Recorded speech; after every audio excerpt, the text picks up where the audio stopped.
Hi, my name is Nathan, and today we're going to do a full comic book review of Maw, issues number 1 through 5, brought to you by Rated Comics.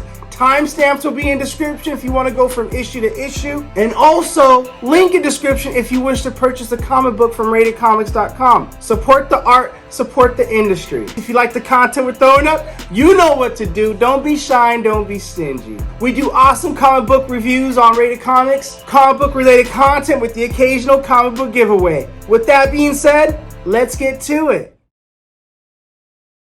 We start off with the beginning of this book in this forest and this snake winding river and this unknown figure going through some unknown transformation.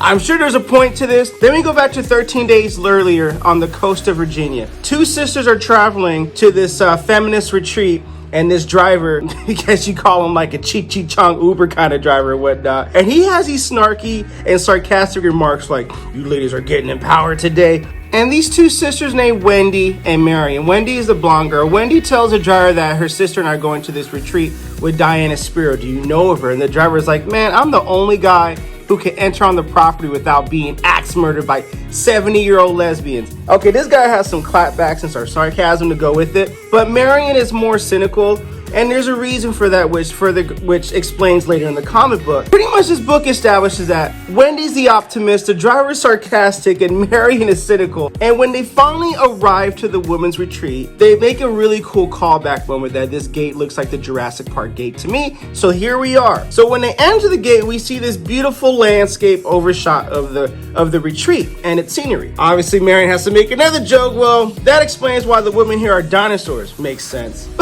Okay, girl, I like you already. So the driver tells them to go over the hill, and that's where the retreat's at. And then we get more bonding with Marion and the driver, which it's just cool opening dialogue that sets up everyone's character. So when Wendy goes over the hill, she's greeted by Miranda, and she's like one of the head of this woman retreat that's leading these women on this feminist empowerment retreat on this island. And there is some things and some pages in this book that I cannot show on YouTube for YouTube guideline reasons. So Marion cannot take enough of this BS, and she's not buying it. I mean, she goes to the island. She's wondering where Diana's at, and Diana is the one that invited Wendy to this retreat, and then Diana's not even there. And Marion's moment is Diana Spiro is the wizard of the feminism or whatever, and we get to the Emerald City and she won't say hello. I mean, look, I'm sure Diana's doing something or whatever. So Marion leaves. Wendy stays with Miranda so they can further bond and Wendy can get more established and more familiar with the retreat and the island. So when Marion gets back to the driver, she gives him some money. "Take me to a bar. I need a drink."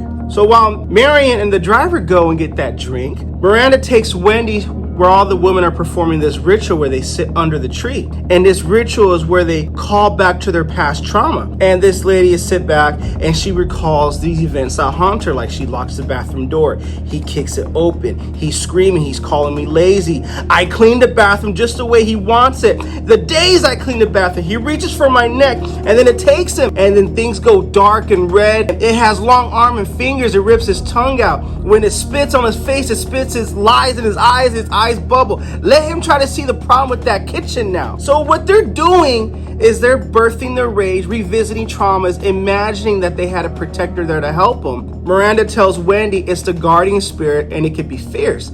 And then we get this glimpse of these stones manifesting, I can't even speak right now, into something that resembles peace or closure or whatnot. Miranda asks Wendy, "What does your rage look like?" And Wendy's like, "If I ever see it, I'll let you know." Then we get to this bar that the driver takes Marion to. The driver foreshadows, "Look, this isn't a place for fun." And Marion's like, "Look, I am not here for fun. I'm here to drink." So she goes in, sits at the bar. This suspicious bar patron asked her, "Are you alone?" And she's like, "I'm in a bar and you're talking to me." So he buys her a drink, but he puts his hand over the drink, which that's kind of sus right there. So she drinks the drink. He asked her, "What do you do for a living?" And her answer is, "I had a job, drank too much, lost my job. Now I'm at bars, getting asked that very same question." Now, a clever part is in this writing where he responds with, "I work in life insurance."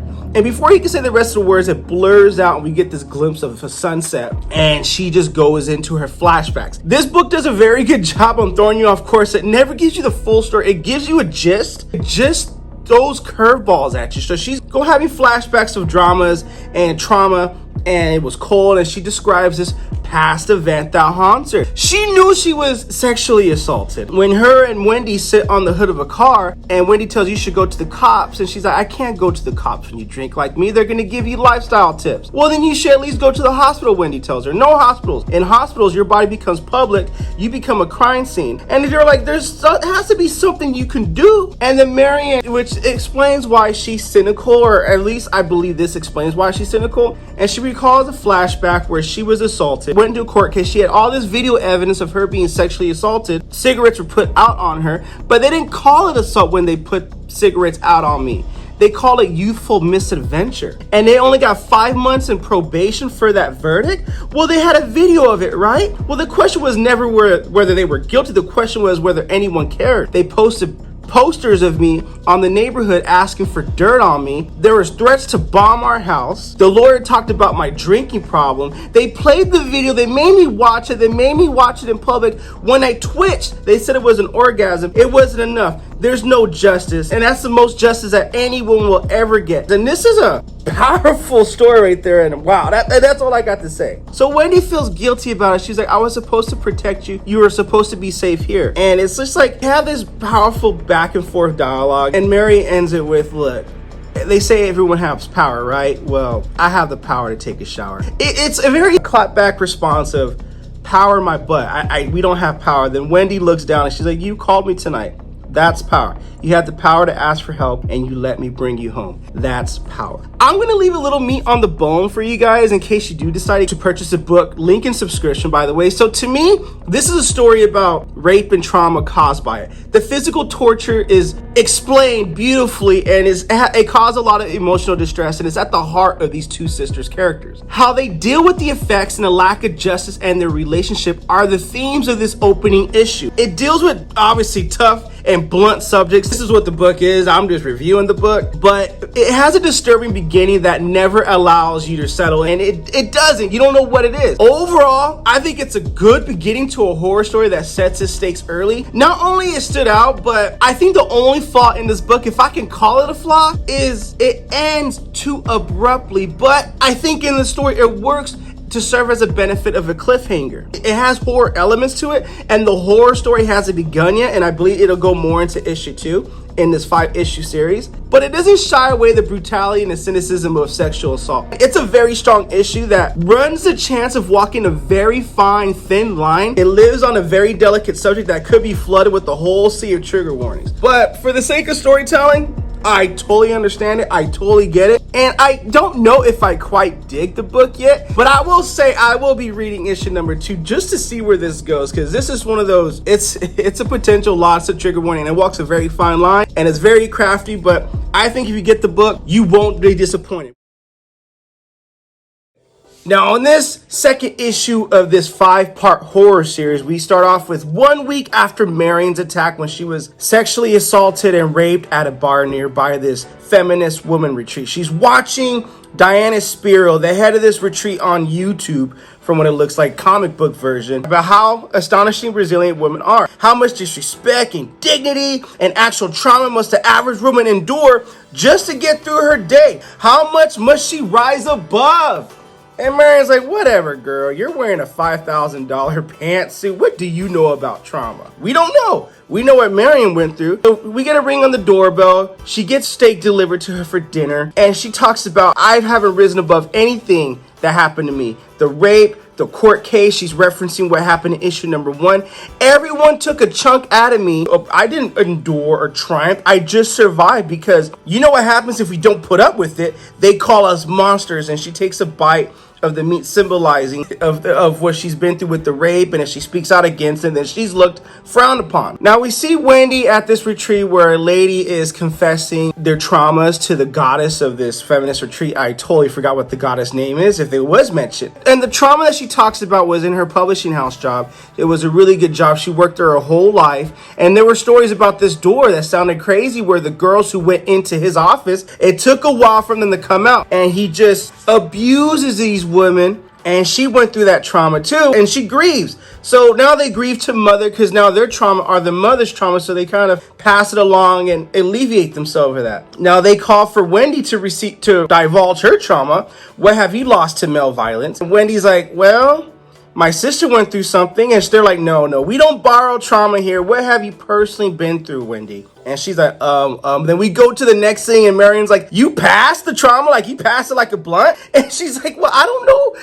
I know terrible things happen to other women, but my life it's been a nice life. I mean, I'm sorry. What, do I have the right to feel sorry for myself? And then Marion's like, well, I guess so. I mean, you have a Greg. You're Greg. I know Greg, so you do have a right. And Wendy's like, be nice. Greg paid for us to be here. And Marion's like being cynical with all the more reason. And then back to Marion, Wendy tells her, you haven't gone out your cabin this whole week. It scares you. What have you been going through? And Marion looks down because it's a very tough experience on what she has to describe. Wendy comes out and tells him, well, Marion wanted to meet Diana Spiro in issue number 1 because she was in the behind the scenes doing her thing, whatever it is that she's doing. Now Wendy tells her today is a day where you get to meet her, and then Diana comes out with these lesbians are wielding axes. I mean, it's an image right there. I find it funny, but at the same time, eerie at the same time. So when Diana meets Wendy, Diana Spiro tells Wendy about Roberta Vladik built this place. She was a socialist, a suffragist, a spiritualist. She foresaw the male god's time was ending, and after that millennia of being silenced, degraded, or subjugated, Roberta had a vision to rise, the rise of the great mother. And then Marion deduces that Roberta Vladik, was she raped or something? Now Roberta Vladik is going to be an older female that would rise to power and reclaim the world. And then there's a reference to a Ouija board that Marion's like, so we're here because of a Ouija board told her to kill a god. She's like, oh no. Diana tells her, I'm here because of my husband. Are you familiar with Howard Thorson? And they're like, yeah, we know about his book. His book is really great. Well, it turns out Howard Thorson radicalized his generation. He taught us to hate the machines and all the great things he did, but he beat her hard, so hard that he fractured her jaw and left her deaf in one ear. People loved him too much. They loved him too much to see it. At one point when she decided to leave him, she was 8 months pregnant, and she tried to warn people about her husband. It's not the kind of guy who you think he is, but he said he'll put her in a mental institution. I lost every friend, every opportunity, all credibility. She lost everything. And the little money she had from her dead money, I used it towards Howard Son, and I had the book by Roberta Vladik. So she tells Mary, I know what happened to you, Mary. It happened a week ago. Before that, I read about your case where she talked about in issue number 1 where the judge just overlooked it. The people just overlooked it. Despite the trauma she went through, they viewed it as just sheer fun, and she didn't know what he was doing. She enjoyed it. And she's like, I know you're angry and cynical because I'm like that. I'm angry and cynical. I've been both. And anger is also part of the goddess Marion. It helps make her heart beat. Remember that.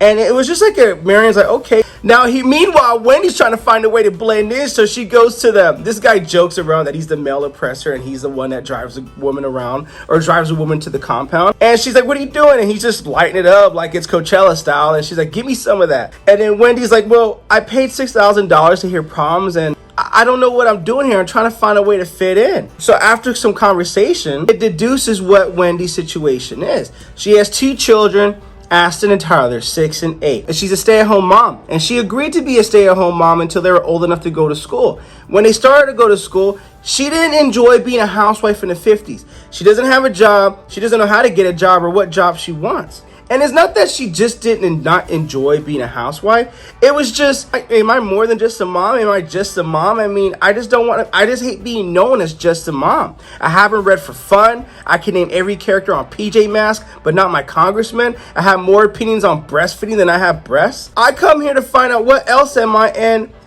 I don't know. It's a question I can't answer. So the oppressor, and I'm joking when I say this because he jokes about it. The driver tells her, well, have you ever relaxed in college once in your life? She's like, yeah. And, it's a bond that they had. So he gave her his number, like, call me, I grow this stuff. If you ever just want to relax and unwind and just let loose. But meanwhile, Diana shows up with these lesbian accents, and she's pissed. Like, not my guest. Don't do that to my guest. Don't be trying to come on to my guest. She's like, what? Like, I was just exchanging mail. She wanted to send mail back home. Leave me alone, Diana. And you can tell he's terrified with these women wielding axes.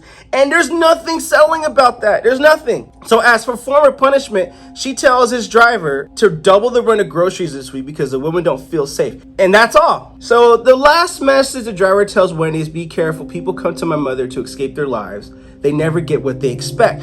This seems like some kind of foreshadowing. And now we get to how Marion's trauma transforms her and how it transformed with another two encounter of these two men fishing at the beach, and it is very unsettling. And I got to leave a little meat on the bone here. I mean, when I first read Maw issue number 1, I thought it was a cool story of going through trauma and the after effects with the horror element to it.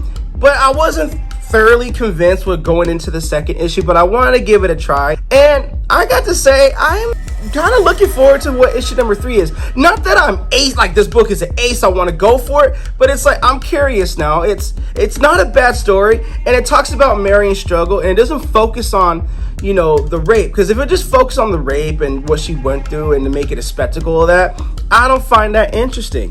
What does make it interesting is the after effects of this sexual assault and the aftermath that Marion went through. It focuses on that. And the conversation with Marion that she has with herself, how she simply survived, I'm sure that must ring true for others that may have been through the same. I don't know, it's a touchy subject to talk about. But I gotta give credit to the creators for not making this a spectacle about sexual assault, but the aftermath. And I think, and putting a horror element to it, I think that's a very interesting twist, and I will be reviewing issue number 3 because I was kind of debating about not reading issue number 2. And you know what? I'm glad I did. We begin this issue with 11 days after Marion's attack. From issue number 1, when she was assaulted at a bar by this guy who slipped something in her drink, that assault and that SCXRAPE transformation became into something horrific, and we begin with Marion's soliloquy. No one will believe me. Every victim thinks that we hear what they say when somebody talks. She's crazy. They say she's lying. They say she wants revenge. It's all bulljive. But they believe her. They just want an excuse to look the other way. I've been the woman they're talking about, but now I see someone else. Now I'm someone that no one could believe. And the reveal of her full-on transformation is something that it's crazy, man, at least in this comic book. So we see Wendy and Howie, the weed dealer, at the beach shore overlooking dolphins, having a cool rapport and talking. And then Wendy talks about, you know, I thought I'd just put myself on vacation, but you know what? I'll screw a dolphin. And she's just going through this vulnerable state, trying to find what her purpose is on this feminist retreat. And she's having trouble fitting. Howie reminds her, you know, you're married. And she's like, don't remind me. You know what happens if I leave my husband? The best outcome is I fall in love again, I get married again in 10 years, I feel trapped with someone else again. So now she's going through all this emotional turmoil, feeling trapped, maybe she's having trouble fitting in, and now she tries to spice things up by trying to give this brother a kiss. Goes in for the kiss, he pulls back like, whoa, hey, no, it's not that I don't like you, Wendy. All right, it's my mom. I mean, and then that look on her face like, you can't kiss me because you're scared of your mother? Oh my gosh, your mother. No, Wendy, not like that. I mean, you like that I'm a bad idea and I could blow up your life. I don't like being used. And she just leaves, and it's like, well, you make it sound worse when you explain it like that. And for the record, Howie, I don't usually kiss my bad ideas. So she runs away, livid, well, not livid, but just miffed, you know, about the situation. I mean, she went in for the kiss, she's married, she's looking to spice it up, and she's having trouble fitting, so she's just trying everything at this point. Then this guilt trip of a text message from her husband, Greg, sending her pictures of her 2 sons, and she's like, you know what, have you found it yet? And then back in issue number 2 of this feminist retreat, we're like, what did the man do to oppress you? Speak your troubles and the mother will heal you. And Wendy tells her, you know what? Men have done nothing to me. I mean, I'm glad you have this place. I see why it matters to you, Diana and Miranda. But men were nice to me. Everyone is nice to me. All I have to do is be who they expect me to be. So I have nothing to share. I'm so sorry. She feels guilty about this. You know, based on what we know from Wendy, men haven't done nothing to her. So we see Howie at the bar just drinking away. And these 2 brothers from the previous issue, when they were trying to harass Marion, Wendy's sister, they're pissed about what's going on the island. What's going on, Howie? Something unnatural is going on there. What is this thing? And Howie's like, dude, is this homophobia, man? Pick a different culture war, boys. This one's done. He's like, oh, this whole town knows some dark shit's going on up in that retreat. You're in on it, aren't you? Well, you know what? You're gonna help the boys out. You're gonna help your fellow man out. Take us to that retreat. Something's up over there. So when Wendy enters Marion's cabin because she hasn't been out in more than 3 days, the cabin's ransacked, and that's just a foreshadowing of Marion's transformation after what happened in issue number 1. And what's been transpiring ever since is like, you gonna call me a monster? How about I am that monster that I feel that the guy created me to be, or a man created me to be. I don't know. This book could walk a fine line with stuff like this, and I'm just trusting the writers until issue number 5, because this is getting really good right here. And Howie's like, I don't want no part of it. Look, man, it's nothing personal, Howie. I'm sorry about all this. Sorry to our men holding me hostage. How is this not sorry? This is effed up. When Wendy enters Marion's bathroom, it's just blood. It's disgusting. It's ransacked. It's ran through. What the hell is going on over there? She has the door barge in. She thought it's Marion, and the guys shoot Wendy. The very men she claimed earlier that didn't do anything to her. She was just at the wrong place at the wrong time, or call it the right place at the wrong time, because she's trying to be a support for her sister Marion, you know? Now they think she's presumed dead. We shot the wrong person. This was not the person we saw at the beach on issue number 2, where they saw Marion going through some odd transformation, something trying to protrude her midsection. Howie goes in, sees Wendy, calls out for her name. Felix goes up behind Wendy and puts a knife to her neck. Now we see Marion emerging with those white eyes and the growl and the hiss, and this baby crocodile or alligator, whatever it is, just bites his head off, decapitates him, and all Howie and Felix's friend can look in horror is as Marion is just slurping the inside of his head out. And they're like, what is that? We don't know, and this transformation is just a sight for it. Oh my gosh, dude, it's awesome, dude. I mean, I don't know where this book's gonna go. This book does walk a fine line with some of the subject matter here, but the horror element makes it interesting. I'm just trusting the writers at this point, and I think this comic book, if you want to add it to your comic book collection, which you will not be disappointed in, link in description, by the way.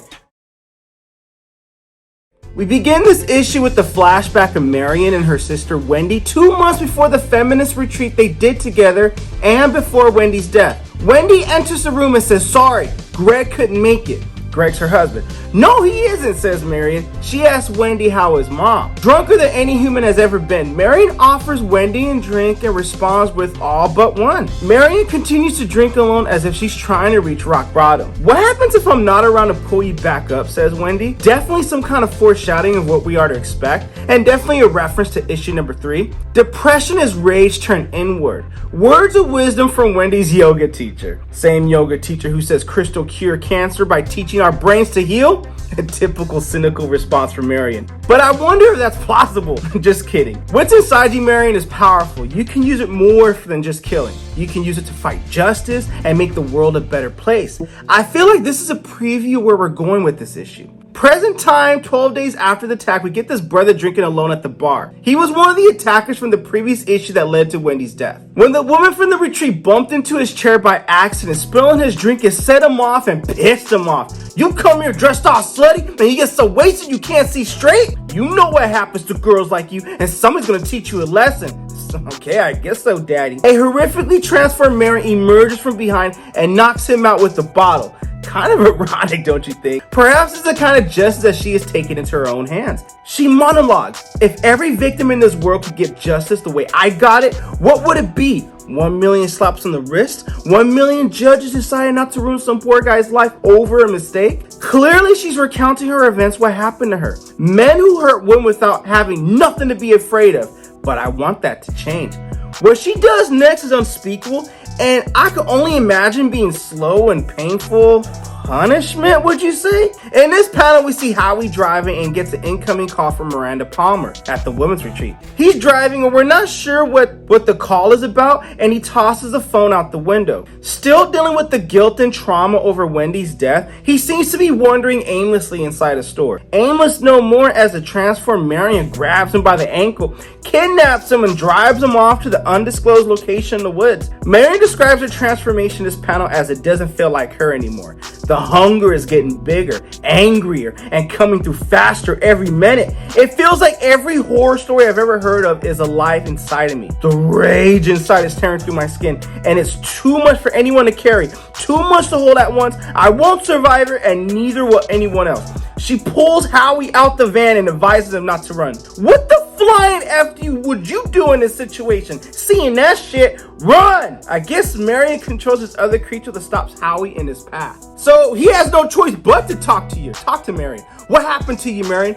I got screwed and monsters crawl out of me. Ask your mother. She knows what it's like. And she's referring to Diana Spiro. There was nothing I could do. I couldn't. There! Puts a chokehold on the fact that you had an excuse to rape. That's how I know you deserve this. Wait! You know what? Stop! I'm glad you killed Felix, okay? I saw what he did to your sister. I'll never unsee it. But the guy had a knife and God knows how many weapons he had on me. He could have killed me, I swear. Oh, but Marion's like, but I'm going to kill you by the end. I promise you. You'll wish I had a knife. But I didn't do anything. And Marion untransforms into her normal self, or usually her normal. She's like, exactly. And she monologues into her past. It took 3 guys to rape me. It took 22 guys to stand in the next room, pretend nothing was happening. Horrible things were done to my sister because of you. In front of you. You kept thinking it was someone else's job to stop him, but you didn't do anything. You didn't fight back. You didn't call for help. You didn't even tell anyone. You didn't do anything. You saved your own skin and she morphs back into the mob monster, whatever the heck shit this is. Why should you keep it? I cared about her too, Marion. I did everything I could. And he continues to tell Marion, you knew Wendy better than I did. Do you think she'd want you to cause someone else's pain? Boom! Gunfire! Diana Spears shoots him. And Marion's like, what? I was gonna let him go. No, we don't do that here. A woman is dead. There are consequences, Marion. But he was your son. He was not my son. He was Howard's son, which is Diana Spiro's ex. And in reference to issue number 3, you know how she feels about him. And he got a quick, painless death. Many will envy him, but this is over. Now we go back to the women's retreat and they're chanting different names of, I don't know, their husbands, brothers, strangers, different names of men. And they're doing like this dark chant to the mother. Hear our voices, our wounds are your wounds. Our hour will be the hour of rising your son. All right, ladies, here's a chant. Are we ready to kill all men? Okay, I'm gonna give it, the ending here is, I don't know. I gotta see how issue number 5 wraps this up to see where we go with it, but I am intrigued. I do see where the story's going, and it's definitely like, what if the monster that men say Marion is, if she actually turned into that actual monster? I totally get that, and we'll see what issue number 5 is. I will definitely give this a shot. Before we get into this review, if you like the content we're throwing up, don't forget to like and subscribe and put on the bell notification. It'll help support the channel and it'll help Rated Comics to make more comic book reviews and comic book related content. We begin this issue with the monologue. I know this place. I've never been here before, but I recognize it. I feel it calling me. This is the bottom of the world, the place I've been trying to get to. And it's Marion's monologue as she's fully transformed into this monster in Angitia 13 days after she was attacked in issue number 1. Wendy's like, you made it. And Marion's like, you knew I would come? Diana Spirit, the leader of this feminist cult, is like, Miranda thought you would come to us after the first changes. Most do. And Diana Spirit continues to tell Marion, but you remind me of myself. If you had an ordeal to face, you would have faced it alone. Now Marion's confused, like, what do you mean? I'm fully transformed because you guys did this to me? Oh no, says Miranda. We did this to him. So they're kind of like gaslighting and spinning the situation here. So now we get to know the full story of what really happened to Marion on the first night of the attack in issue number 1.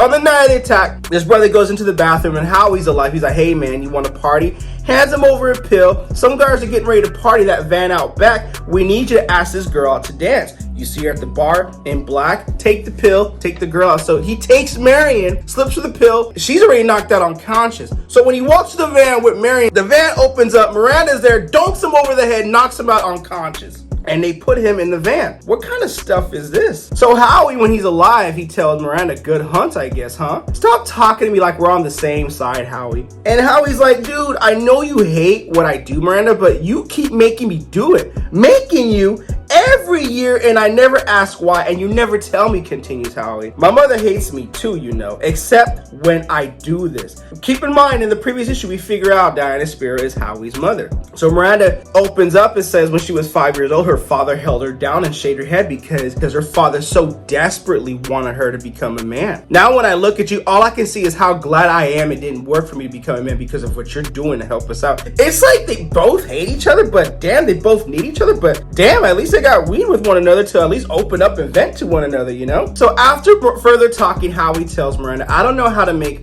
a better world, Miranda. I don't have it to be here. I just want what people want. I want my mother. So Howie's even heard that the fact that his own mother doesn't even love him because of who his father is, but yet when she needs him for stuff like this, to turn Mary into this transformation, guess what? She needs him. But it's not the kind of love he craves. Diana Spear is like remade, redeemed, reborn. She does this ritual for each woman is the image of her mother ever and ever back to the beginning. Let the mother be within you that we may see her face. Look, Marion, look, she's coming. Marion opens her eyes, and that's the same image we saw issue number 1, where we thought she was taken advantage of by that dude, but no, she was taken advantage of by Diana. So present day, Marion's pissed. He didn't attack me, you did. You talk about empowerment, but you took my body away from me. You hurt me. Is that supposed to be okay because you're a woman? Well, Miranda says, that's up to you. And Diana chimes in, we put you in our pain. Every woman here has felt some version of what you're feeling now. We all watched as the world turned a blind eye, pretended our pain had never been spoken or punished for our speaking. We gave you our pain, but we also gave you something we never had. We gave you power. Diana Spear continues to speak. You're stronger than any other man will ever be, Marion. Too fierce to be intimidated. You have a full room of people who will listen to you, who will believe you. Whatever you decide justice is, Marion, we will do it. If you decide to punish me, no one will stop you. I will die in the jaws of the power I serve. But when you look at all this death, all this suffering, your loss, my loss, remember, none of it happens unless one man decides to attack a defenseless woman. Because he decided to attack, it's his fault, Mary. So you got to make a decision. What are you going to do? Justice? Kill me? Make a choice. Marion does make a choice, and she plays with the food and continues to maul him to death. I guess Marion's justification is this: there's no justice for some things, there's only pain. You feel it or you spread it around, but this matters, it changes something. Not killing him, I've done that. Killing him together, I don't have to carry it all myself anymore. The pain, the rage, I'm not alone with what it was done to me. I have sisters. And then we begin to see Marion's full transformation in this book as Miranda peels the layers of the skin off, and this is what they have. Marion is the vessel to the women. Now, here are my final thoughts on this issue. I thought it was a good run. I thought it was a fun run. The storyline, and I love how they put a horror spin on this. It was left with a cliffhanger, and let's see if there's even more. I don't know if there'll be more Maw issues. If there are, hey, comment below, let me know if you'd like me to do a comic book review on them. Now, what I think Maw is, can it be seen as a morality tale? Perhaps. It certainly makes you look things inward as well as on the outside. It makes you question the morality of our own society, one in which is not very forgiving of its victims. But what Maw does, and it does it very smart, is it takes all that anger, all that pain which is rooted in us, and it personifies it. It shows us what happens when all that rage is let out. And the image is both, I guess, really good and satisfying, but also scary. We also get our answers about what happened to Marion. I thought she was just violated in issue number 1 by that dude, but the answer that she was let down and used by everyone. Almost everyone plays a role in violating her and stripping her of her. She doesn't really have that much of a choice in terms of her transformation because all that was chosen for her. As it is revealed in this issue, the women of this community chose Marion as a vessel put in their own trauma, which gives birth to the monster. Now, I love how this comic book also highlights how victims are at their most vulnerable, can be taken advantage of those who say they were there to support them. Now, what I also love about Maw is Maw also highlights how the victims at their most vulnerable can be taken advantage of those who say they are there to support them, to fulfill their own agendas, to get revenge for their own trauma. Diana, Miranda, and the women of the feminist community take advantage of Marion. They strip her of her and fill her to the brim with so much pain that it overtakes her and explodes out in this monstrous transformation. One could argue that Marion does have her to embrace in the monstrosity at the end, But is that truly the case? When there is no way for someone to turn back, is moving forward really that much of a choice? I don't know. That's just the thought I had behind this issue right here.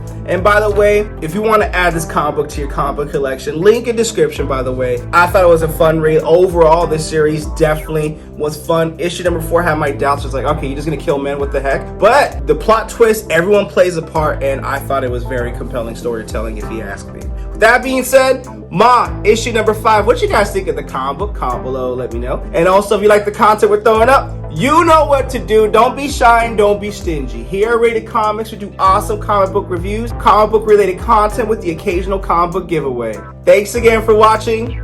Until next time.